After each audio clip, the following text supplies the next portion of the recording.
Nous sommes donc soumis à la pression de la performance depuis tout petit, grâce à nos professeurs quand nous étions à l'école, et à nos parents quand nous étions petits, et aujourd'hui grâce à nous, qui prenons le relais de nos parents et de nos professeurs pour nous imposer à nous-mêmes cette pression. L'ennui avec cette pression de la performance, c'est que si on n'est pas à la hauteur de la performance qu'on attend nous-mêmes de nous, on finit par douter de soi, par douter de ses qualités, par douter finalement de sa valeur. Vous allez comprendre en regardant le dessin suivant qu'on ne peut pas toujours être à la hauteur de tout. Sur ce dessin, vous voyez une sorte de professeur qui s'adresse à des animaux qui sont tous très différents et il leur dit à ces animaux qu'ils seront traités avec équité puisqu'ils vont chacun faire le même test qui consiste à monter à l'arbre.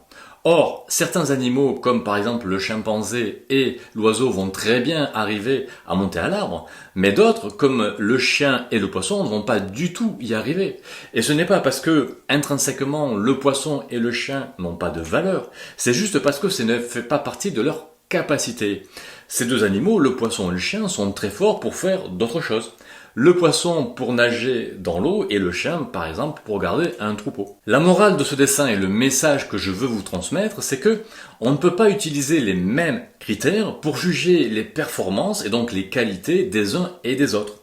Et pourtant, c'est exactement ce qui nous est arrivé depuis que nous sommes tout petits. Puisque depuis les petites classes, on nous compare les uns aux autres avec les mêmes critères, qui sont les maths, le français, l'histoire géo, l'anglais et le sport. Et si dans un de ces domaines nous n'avons pas été aussi performants que nos camarades, nous en avons déduit que nous n'avions pas de valeur, ce qui donc était très mauvais pour l'estime de soi. Le but de l'exercice suivant est justement d'inverser cette tendance et de vous démontrer que même si vous n'êtes pas performant dans certains domaines par rapport à d'autres personnes, eh bien vous avez beaucoup de qualités également. Vous allez faire comme dans l'exercice précédent, vous allez répondre à certaines questions. Premièrement, répondez à la question « Pourquoi je suis apprécié ?» Pourquoi je suis sympathique? Pourquoi je suis recherché? C'est-à-dire pourquoi on recherche ma compagnie? Ces questions peuvent vous surprendre et vous pouvez être tenté de répondre spontanément « Non, je ne suis pas sympathique, non, je ne suis pas apprécié, non, je ne suis pas recherché ». Ne cédez pas à cette tentation. Reposez-vous les questions avec le mot « Pourquoi je suis sympathique, apprécié et recherché ?» jusqu'à trouver des réponses. Si vous avez néanmoins du mal, aidez-vous en vous mettant à la place de personnes qui vous connaissent et en vous demandant qu'est-ce que ces personnes répondraient à ces questions en parlant de vous.